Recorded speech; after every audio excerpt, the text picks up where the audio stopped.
adeed u mahadsantahay walaal sagal beeladaad waa dhowahay adiga iyo haweenka kale TV Conference TV adeed baan idinku mahadnaqay aad mahadsantahay maalmihii la soo dhaafay magaalada Hargeysa ee Soomaaliland caasimadda waxay dawladda hoose waday qorsho xoolaha nool ee magaalada dhexdeeda ah in lagu saaro la doonay horta mas'uuliyadda xoolaha nool marka laga hadlayo magaalooyinka weyn ku nool yaa iskale waa arrin jira sagalay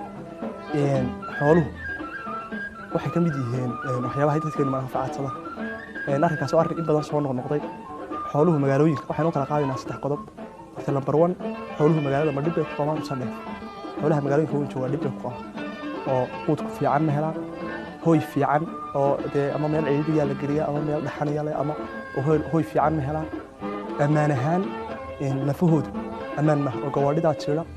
cuntooyinka haraaga iyo kuwa waxaas la siiya ay ku xanuunsan food poison ka qaadaan marka horta dhibaatooyinkaas la kulmo mas'uuliyadda marka la eegayo xoolaha waxa la mas'uuliyadooda oo ka mas'uulo wasaaradda xanaanada xoolaha sidoo qeexaya sharciga Soomaaliland ee la baaskareeyay 2015 xeer 71 farqadiisa koob iyo soddon waxay qeexay qodobka koob iyo soddon wuxuu qeexayaa mas'uuliyadaha ay leedahay wasaaradda xanaanada xoolaha oo ah 12 mas'uuliyadood marka waxa waa xanaanaynta iyo daryeelka xanaanada xoolaha Jamhuuriyadda Soomaaliland marka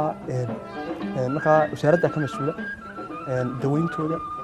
daryeelkooda horumarintooda dejintooda siyaasadda lagu hago waxa soo dhan wasaaradda hoos marka laga hadlayo go'aanka nimanka dawladaha hoose ay magaalooyinka weyn kaga saarayaan xoolaha nool waxaad leedahay waxay qaateen shaqadii wasaaradda xanaanada xoolaha may hortay local government ama dawladaha hoose iyaga ka mas'uula magaalooyinka waaweyn laakiin mas'uuliyadda qaybna waxa leh wasaaradda xanaanada xoolaha qaybna waxa leh wasaaradda dawladaha hoose horta number 1 neefka mas'uuliyadiisa koobaad waxa leh qofka ownerka oo qofka iska leh mulkiilaha oo isagu magaaladiisa soo galay dawladdu magaalada ma soo galin marka labaad isaguna waxa mas'uuliyadda waxa leh wasaaradda xanaanada xoolaha oo xilkar saaran tahay qorshayaal u dejiso si lagu maareyn lahaa xoolaha magaalooyinka jooga marka hortay waaba qorshe wanaagsan hadii dawladaha hoose soo jeedin xoolaha la maareeyo xalku anigu waxaan u arkaa ama veterinary ahaan qoliyahan xooluhu marka arrinka la discuss kareeyo waxa loo arkaa hortay xoolaha caalamka dhowr siyaabood loo dhaqdaa saddex siyaabood oo ugu muhiimsan intensive extensive system iyo semi-extensive in meel lagu hayo in meel la sii daayo oo meel ayal lagu hayo lagu dhaqo iyo in la isku daro marna la sii daayo marna la soo xareeyo xoolaha waxa lagu maareyn karaa magaalooyinka Soomaaliland jooga maanta haddii kullayba dadkii aan cidna ka manfaacatay dadkii iska haysta qofkiina aanu mas'uuliyadiisu meel ku haysto aanu dhaqaaleynay waxa u fiican in qofkaasi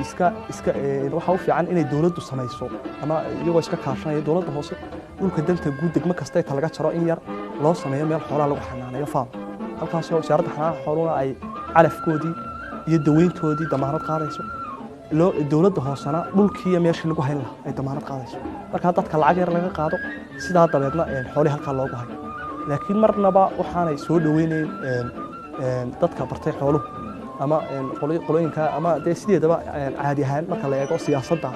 xooluhu magaalada markay iska joogaan way ku dayacay dhibaato weyn way ka soo gaartay caadi ahaan bidicdii baanay wanaagsanay sidii kaleena u wanaagsanay lafahoodii baanay u wanaagsanay marka arrinka ugu weyn muhiimada waxa weeye in laga saaro qorshe loo keeno ama miyigii lagu celiyo miyiga kastinka abaar ka jiraan ama in qorshe kale loo keeno qofkaasi ama neefka uu iska iibiyo ama uu xanaanaysto ama dawladii la kaashado oo sida qorshe loogu sameeyo saddexdan mid bay noqonaysaa